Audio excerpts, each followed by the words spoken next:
दोस्तों, current affairs के बहुत ही इंपॉर्टेंट टॉपिक पर नया वीडियो लेकर हाजिर हुआ हूँ। कृपया पूरा वीडियो देखिए, क्योंकि अगर इसमें से एक सवाल भी आपके आने वाले इम्तिहान में आ गया तो हमारी मेहनत कामयाब हो जाएगी। आइए आगे बढ़ते हैं। किस विभाग ने यूएसए के लिए सेवाओं के अस्थायी निलंबन की घोषणा की है? ये भारतीय डाक विभाग ने अभी हाल में यह निर्णय लिया है, उनके टैरिफ पॉलिसी के कारण।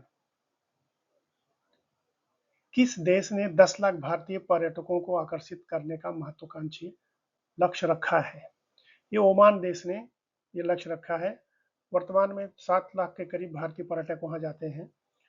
अब उनका लक्ष्य है कि कम से कम 10 लाख भारतीय पर्यटक उनके यहाँ आए। कौन सा देश गार्बेल की गंभीर कमी को दूर करने के लिए 1 मिलियन अर्थात 10 लाख भारतीय श्रमिकों की भर्ती करने की योजना बना रहा है? रूस ये योजना बना रहा है।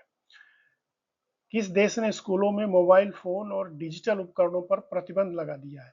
ये दक्षिण कोरिया ने अभी हाल में ही ये प्रतिबंध लगाया है। आगे बढ़ते हैं। रूहबंद की मेजबानी करने वाला शहर PHDCCI का दूसरा वैश्विक आध्यात्मिक सम्मेलन पर्यटन सम्मेलन उज्जैन में हुआ है। चीन के तियानजिन में आयोजित एशियो शिखर सम्मेलन में भाग लिया प्रधानमंत्री नरेंद्र मोदी ने। भारत ने रक्त आदान सेवाओं के लिए अपने पहले राष्ट्रीय दिशा निर्देश जारी किए हैं। पशु चिकित्सा से संबंधित पहले दिशा निर्देश जारी किया है। NHAI ने टोल प्लाजा कर्मचारियों के बच्चों की शिक्षा में सहायता के लिए वर्टिस इंफ्रास्ट्रक्चर ट्रस्ट के साथ सहयोग किया है। इन दोनों ने मिलकर एक प्रोजेक्ट चलाया है, प्रोजेक्ट आरोहण, जो टोल कर्मचारियों के बच्चों की शिक्षा में सहायता प्रदान करेगा। आगे बढ़ते हैं। विश्व खाद्य कार्यक्रम ने वैश्विक भूखमरी से निपटने के लिए फोर्टिफाइड चावल की आपूर्ति हेतु किसके साथ आशय पत्र पर हस्ताक्षर किए? ये भारत के साथ उन्होंने ये हस्ताक्षर किया है फोर्टिफाइड चावल की सप्लाई के लिए। जापान के सुमितोमो मित्सुई बैंकिंग कॉरपोरेशन को किस बैंक में 24.99% तक हिस्सेदारी हासिल करने के लिए RBI की मंजूरी मिल गई है? यस बैंक में खरीदारी करने के लिए उनको ये मंजूरी मिली है।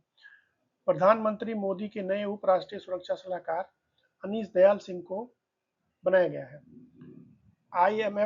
IMF में कार्यकारी निदेशक के रूप में किसे नियुक्त किया गया? भारत के भूतपूर्व गवर्नर RBI के उर्जित पटेल को नियुक्त किया गया है। आगे बढ़ते हैं।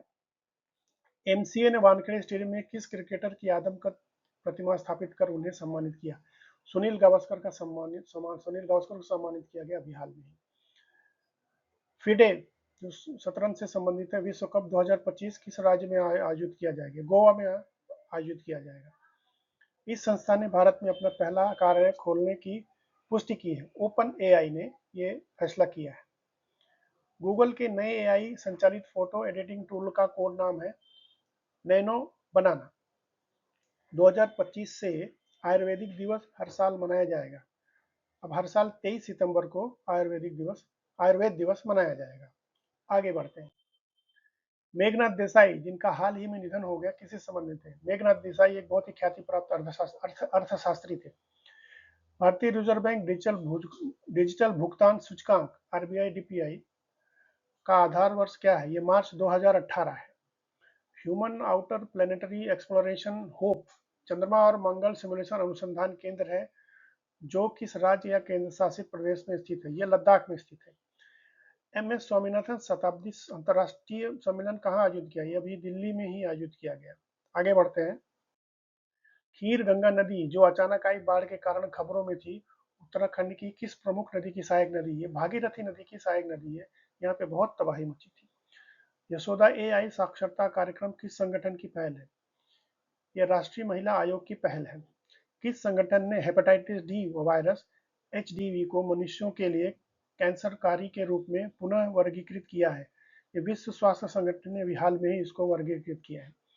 विश्व खेल 2025 के 12वें संस्करण का मेजबान कौन सा देश? चीन है। ये खेल चीन में होने जा रहे हैं। आगे बढ़ते हैं। विश्व स्वास्थ्य संगठन ने अगस्त 2025 में किस देश को मानव अफ्रीकी ट्रिपनोसोमियासिस को समाप्त करने का प्रमाण पत्र दिया है? केनिया को। इसको स्लीपिंग सिकनेस भी कहा जाता है। नारळी पूर्णिमा उत्सव मुख्य रूप से किस समुदाय द्वारा मनाया जाता है? ये कोली समुदाय, महाराष्ट्र में एक समुदाय है, इसके द्वारा मनाया जाता है। अंतर्राष्ट्रीय खनन एवं धातु परिषद में शामिल होने वाली भारत की पहली कंपनी कौन सी है? ये हिंदुस्तान जिंक लिमिटेड है।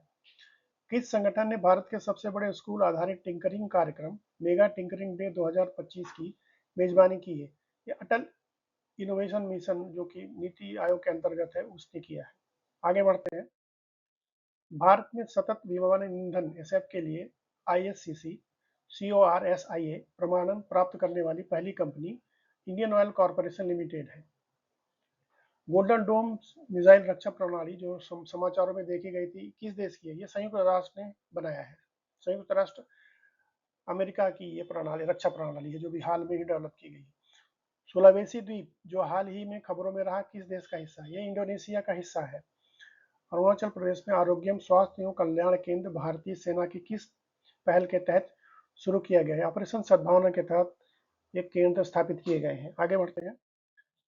12वीं पुरुष एशिया कप हॉकी चैंपियनशिप 2025 की मेजबानी कौन करेगा? ये राजगीर बिहार में हो रहा है। हाल ही में हाल ही में समाचारों में देखा गया रोग किस विषाणु के कारण होता है? ये रूबेला के कारण होता है। हाल ही में स्लीट आई शार्क को पहली बार कहाँ दर्ज किया गया था? ये ग्रेट चागोस बैंक हिंद सागर में देखी गई थी। हाल ही में खबरों में रही विहार झील किस शहर में स्थित है? ये मुंबई शहर में स्थित है। आगे बढ़ते हैं। संपूर्णता अभियान किस संस्था द्वारा शुरू किया गया था? यह नीति आयोग द्वारा शुरू किया गया। भारत के महापंजीयक किस मंत्रालय के प्रशासनिक नियंत्रण में काम करते हैं? ये गृह मंत्रालय के नियंत्रण में काम करते हैं। किस देश को पीछे छोड़कर दुनिया का तीसरा सबसे बड़ा सौर उत्पादक बन गया? भारत। जापान को पीछे छोड़कर भारत तीसरे नंबर का सौर उत्पादक देश बन गया है। महिला समानता दिवस हर साल किस दिन मनाया जाता है? ये 26 अगस्त को हर साल मनाया जाता है। आगे बढ़ते हैं। हाल ही में खबरों में रहा सिपकिला दर्रा किस राज्य में स्थित है? ये हिमाचल प्रदेश में स्थित है। केरल का ई समृद्ध डिजिटल प्लेटफॉर्म किससे संबंधित है? ये पशुधन और पशु स्वास्थ्य से संबंधित है। भारत के किस क्षेत्र में हाल ही में क्रोकोथेमिस एरिथ्रिया की पुनः पुष्टि की गई? लाल डैगर अर्थात ड्रोन फ्लाई की पुष्टि ये दक्षिणी पश्चिमी घाट में की गई है। राज्य दक्षता सूचकांक 2024 में कौन सा राज्य प्रथम स्थान पर रहा? महाराष्ट्र प्रथम स्थान पर रहा है।